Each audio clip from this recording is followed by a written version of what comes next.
ऐसे लोग आपके घर के अंदर भी मिल जाएंगे।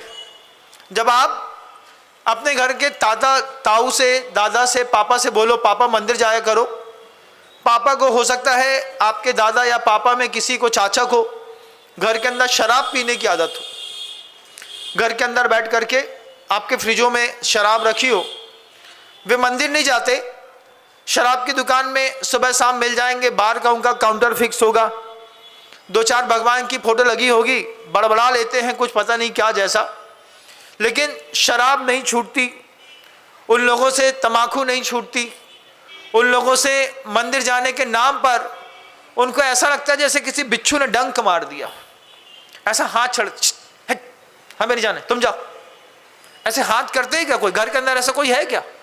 कभी बोल के देखिएगा, घर वालों से बोलिएगा मंदिर चल रहा है क्या? एक बार पूछना जरूर, मैं कहता हूं तो ट्राई मार के देख। एक बार परिवार वाले में सदस्य बोलना कहीं मंदिर चल रहा है, हम नहीं जा रहे यार, तुम हो आओ। ये जवाब मिले ना तो समझना ये दर्शन मोहिनी कर्म का बंध बांधने में लगातार लगा हुआ है। आज इसको अच्छी बात समझ में नहीं आ रही, ये आज अच्छा देख नहीं पा रहा है, कल ये अच्छा पा भी नहीं पाएगा। वे लोग जो बैठे हैं उन्होंने केवली का वर्णवाद किया, बंधु, केवली का वर्णवाद किया। भगवान के बारे में कभी उल्टा सीधा मुंह से निकल गया होगा, जिनके पास शुद्ध चारित्र रहा होगा, चारित्र वालों की निंदा करी होगी, कर्म फल गया, फल करके बच्चों को बड़ा बुरा रोड में बनाया। आपने तो कभी सोचा नहीं होगा, मैंने तो देखा है मुंबई धारावी की, जब झोपड़पट्टी में जाकर के देखिएगा, 2 साड़ी बांध करके लोग संतान पैदा कर देते हैं। 2 ट्रेनों के बीच के रास्ते में जो जगह है ना, स्पेस, उसमें 2 साड़ी बांध करके संतान पैदा कर देते हैं और फिका हुआ चावल खिला करके उनको बड़ा कर देते हैं।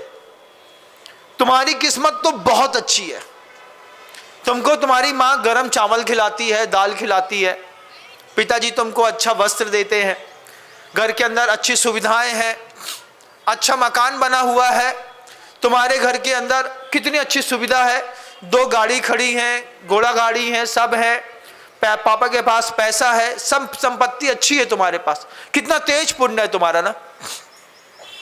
सोचो अगर तुम वहां पैदा हुए होते, 2 साड़ी की आड़ में तुमको पैदा करके, और अगर रोज सुबह सुबह वो माँ सोचने जाती कि कहाँ पर इन लोग फेंकते हैं सामान, वहां से उठा करके भी लोग बड़े होते हैं, वहां से भी लोग पैदा होते हैं, बड़े होते हैं, खाते हैं, पीते हैं।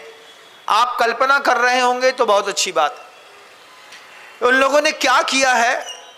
केवली का अवर्णवाद, केवली के अवर्णवाद, भगवान के बारे में उल्टा सीधा बोल करके बंद बांध लिया। फिर दूसरा श्रुत का अवर्णवाद, जिनवाणी में जो बात है नहीं वैसी बात अगर किसी ने गद्दी पर बैठ करके बोल दी तो उसकी भी अगली गति वही होती है। मैं भी क्यों ना हूं, कर्म किसी को छोड़ता नहीं है, मुझे कैसे छोड़ देगा? तो फिर जब आपके पास जिनवाणी थी, जिनेंद्र भगवान थे या फिर नहीं भी थे, तो भी अन्य मत के हिंसात्मक प्रचारों में जो तुम्हारी प्रवृत्ति लगी रही, श्रुत का अवर्णवाद।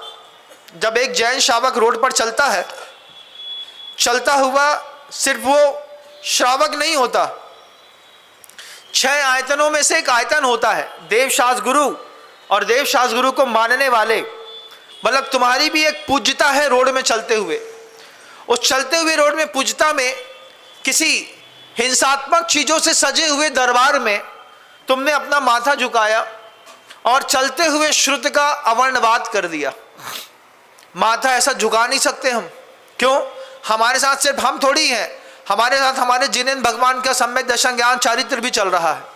उनके ज्ञान की त्रिवेणी में हम जानते हैं कि जो लोग हिंसा करते हैं वो भगवान नहीं हो सकते, जो लोग भोग भोगते हैं वो त्यागी भगवान हो नहीं सकते।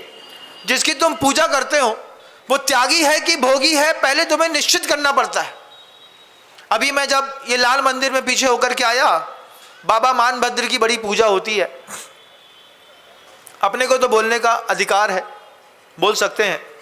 एक बार सोचिएगा कि वो जो मानभद्र है वो त्यागी है कि भोगी है, एक बार सोचिएगा जरूर बस, जिसकी तुम रोज पूजा करते हो, बड़ा चढ़ावा चढ़ाते हो, बाबा की आरती उतारते हो, ये भी अवर्णवाद है जैन शासन के अंदर का। जैन शासन के अंदर का अवर्णवाद है कि तुम एक भोगी को भगवान समझ करके पूज रहे हो। उसकी स्त्री है, वो राग द्वेष करता है, वो शापानुग्रह शक्ति वाला है, उसके अंदर तरह तरह की भावनाएं उठती हैं, उसकी लेशा के परिणाम विकृत होते हैं। ऐसे विकृत लेशा वाले जीव को तुमने अर्घ चढ़ा करके समर्पित किया और एक टीका वहां का बढ़िया वाला लगा करके माथे में चले आए और धीरे से अपने ऐसा टीका निकाल के अपने बच्चे को लगा दे, ले बेटा तू भी लगा ले, हम भी। क्यों? किसका? जिनेंद्र भगवान के तीर्थंकर परमेष्टि का चंदन तो लगाया नहीं, लेकिन किसी भोगी का तुमने चंदन जो माथे पर लगा करके शुद्ध का वर्णवाद किया है। आज कर लो, तुम्हें अच्छा लगेगा, क्योंकि तुम्हें कोई टोकेगा नहीं। कौन टोक सकता है? तुम तो अपने आप में डॉन हो, तुम्हारी मर्जी है, जहां जाओगे तुम्हारी मर्जी है, तुम नहीं जाओगे, बुलाने से तुम आओगे नहीं और भगाने से तुम निकलोगे नहीं, क्योंकि आप स्वतंत्र हैं। लेकिन एक बार आगम ग्रंथ को देख लेना बस। तीर्थंकर की प्रतिमा सामने है, वहां ढोक नहीं लगाते भाई लोग, पीछे निकलते हैं, पीछे निकल करके वहां ढोक लगाते हैं। बढ़िया सजा दरबार था, मैं भी देख के आया। मैंने कहा मैं देखूं तो मानभक्त तुम कैसे रह रहे हो, कहाँ रह रहे हो। फिर मैंने मानभक्त से पूछा, क्यों मानभक्त तुम क्या हो, तुम त्यागी हो कि भोगी हो? वहां से आवाज आई, हम तो भोगी हैं महाराज, त्यागी तो आप हैं। तुमने कभी जब तुम भोगी हो तो तुम्हारी इतनी जय जयकार क्यों हो रही है? बोले महाराज ये बात से मैं भी खुद आश्चर्यचकित हूँ कि मेरी इतनी जय जयकार क्यों हो रही है।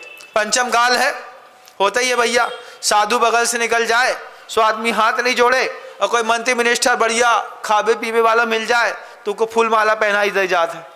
मानभक्त से हमारा संवाद हुआ, फिर हम यहाँ पर आकर के हमने कहा चलो किसी दिन मौका मिलेगा तो बता देंगे तुम्हारे बारे में। उनने खुद बोला कि भोगी की पूजा करने वाले भोग भी प्राप्त नहीं कर पाते, इस बात को ध्यान रखिए। जय जिनेंद्र, अगर आपको मेरी वीडियो अच्छी लगती है तो प्लीज़ मेरे चैनल को सब्सक्राइब करिए, लाइक करिए, शेयर करिए। इसी तरह से अपना प्यार मुझे देते रहिए।